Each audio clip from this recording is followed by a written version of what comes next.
আমাদের নিয়ম জানেন, পরে আসলে আপনি আগে চাপেন হবে না বাবা। অনুষ্ঠানে আজকের অনুষ্ঠানে সম্মানিত প্রধান অতিথি জগন্নাথ বিশ্ববিদ্যালয় ছাত্র দলের থেকে বেড়ে ওঠা নেতৃত্ব, পুরান ঢাকার কৃতি সন্তান, পুরান ঢাকার প্রতি মাটির সাথে মিশে আছে যার স্মৃতি, ঢাকা মহানগর যুবদল দক্ষিণের সাবেক সভাপতি এবং ঢাকা ৭ আসনের আগামী দিনের কর্ণধার, মেহনতি মানুষের আশা আকাঙ্ক্ষার প্রতীক, বাংলাদেশ জাতীয়তাবাদী দল বিএনপির সম্মানিত নির্বাহী কমিটির সদস্য, ছাত্র নেতা থেকে যুবনেতা, যুবনেতা থেকে বর্তমান বিএনপি নেতা, ঢাকা ৭ আসনের আগামী দিনের কর্ণধার জনাব হামিদুর রহমান হামিদ স্যার। আর উপস্থিত আছেন আজকের এই অনুষ্ঠানের আয়োজক বৃন্দ, সবাইকে জানাচ্ছি সালাম, আসসালামু আলাইকুম। সম্মানিত উপস্থিতি, হামিদুর রহমান হামিদ সাহেব সম্মানে আজকের এই ইফতার অনুষ্ঠানে আপনারা যারা এসেছেন সবাই হামিদ ভাইয়ের জন্য দোয়া করবেন, আল্লাহ যেন ওনাকে দীর্ঘ হায়াত দান করে, মানুষের পাশে যেন সবসময় দাঁড়াতে পারে এবং আগামী দিনে ঢাকা ৭ আসনের নির্বাচনে নির্বাচিত হয়ে যেন আপনাদের খেদমত করতে পারে, আপনাদের সেবায় নিজেকে নিয়োজিত করতে পারে, সেই শ্রমিক যেন আমরা মহান আল্লাহ রাব্বুল আলামিন কবুল করেন।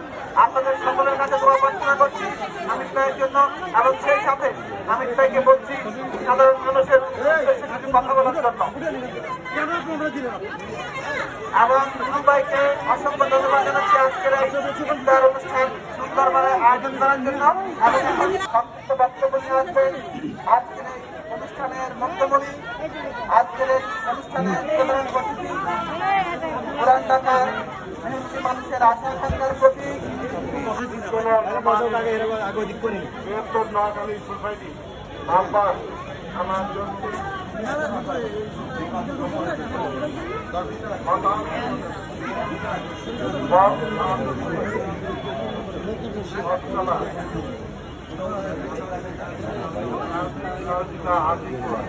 আপনার তাদের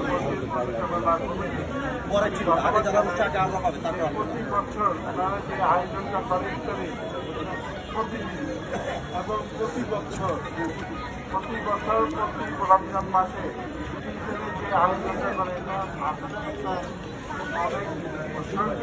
আনন্দের ব্যাপার, খরচেরও ব্যাপার। আমি রমজান মাসে একদিন ইত্যাদি ওনাদের সাথে অংশগ্রহণ করাতে আমি নিজেকে ধন্য মনে করি। ওনাদের এই আয়োজনটা আসলে অনেক চমৎকার। আমি যেটা প্রতি বছর তাদের সাথে একদিনে খরচটা দিতে পারি, এই দোয়া রইল এবং আমার জন্য দোয়া করবেন। আমি আপনাদের পাশে থাকতে চাই সবসময়, আপনারা আমার জন্য দোয়া করবেন। আমার কিছু বলার নাই। আজকে ইফতারির আয়োজনে যে বৃহত্তর নোয়াখালী সোসাইটি যে আয়োজনটা করেছে তাদেরকে আবার ধন্যবাদ জানিয়ে আমার বক্তব্য করা।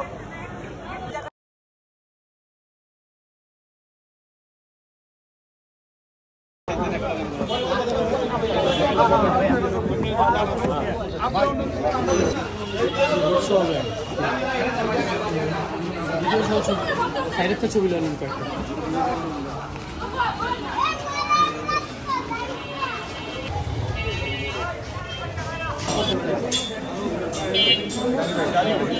আজ আমরা